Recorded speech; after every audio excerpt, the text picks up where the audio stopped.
Yeah. Kasi ng dalawa. Mm. Nung New Year lang ako nag-ano. Then, of course, na regalo. Chika, hindi ka magtino. Di ba nagpaano siya? Magpalaki ng dede, oo, di ba? Pa, Ah. pag may pera yan, Ano sarili okay? niya lagi inuuna niya. Ah, Yung mga bata, alam mo, gumagawa ng paraan lagi si Yaya. Hindi niya nakapasweldo yung Yaya niya eh. Wow. buti na lang tito, hindi siya inahalisan. Napamahal na rin siguro sa mga bata. 11 years na higit siya. Oo, tagal na Kaedad doon. lang yan ni Hana. Oo. Edad ni Hana, yung edad ni Hana. Ngayon, tagal na kayo sa amin. Tagal na yun. Wala, ato. Siguro naawa na rin siya sa mga bata, kaya di niya may... Kasi ganito na ito eh.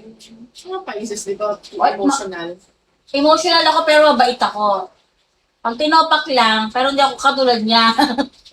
Malalaki yun. Ano siya eh, itak siya sa reality. Parang, may mga times yung mga pais na gano'n nila sa fantasy world. Oo. Sumobra naman yun sa kanya. Akala niya naman kung sino siyang Disney princess. Oo, tita. Nawala Oo, siya may sa ganyan. Pisces ka din eh. Oo. Pisces ako, pero realistic Yeah. ako. Oh, yeah.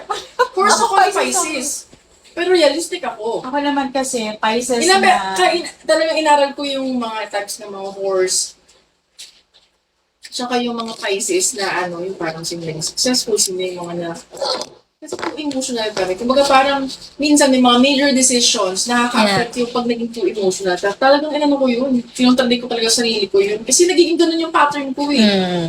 Na parang sumasablay ako sa pag naging too emotional ako. Naging nonsense ako mag-isip, mag-desisyon. Yeah, ganyan nakikita ko ang Gretel, ganyan pa din siya. Mm. Ilang Hindi taon ko na din siya realistic, idealistic. Kaya lang kami nag-aaway nun eh. Hindi acceptable, hindi nga bata na malaki na. Ayun. Pareho kami mga walang kasawa. Yan nga, tita. Tulungan na lang sana, pero gusto ko sa kanya, hindi nga makapag-focus yan kasama yung mga bata. Gusto niya kasi single siya. Oo, Tingin single. Napansin ko nga. Hindi yan nag-focus kasama ng mga bata. Doon sa bahay, ako katabi ng mga bata. Natulog? Kukulong yan dun sa kwarto niya. Kausap niya, maghapon magdamag yung jowa niya. Wala namang pinapadala. Ah, LDR din sila? More dito, tapos bumalik ulit doon. Si tita mahilig sa AFAM, pero hindi niya ginagamit ng... Ano Ganda pa? pa naman niya. Kasi siya, si Gretel kasi one day millionaire yan. Ang Tapos, daming nasada sa bahay. Kaya mo siya mag-learn ng lesson niya. Ako, hindi ko alam kung I can only do so much para sa kanila. Diyan sila mama, si Martin.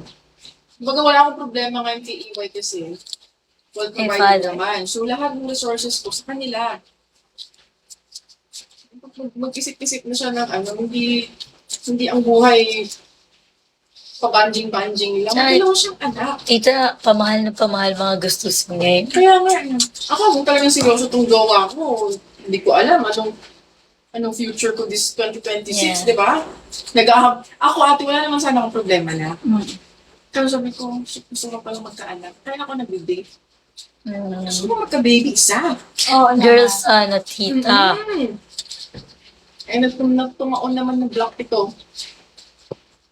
Tingnan natin, we'll see. Pero kung babalik siya dito ng ano eh. Ano mo, first time ko mag-date ng Aquarius eh. Pero alam mo, tatalino siya. Matalino na rin siya. Yung June, di ba?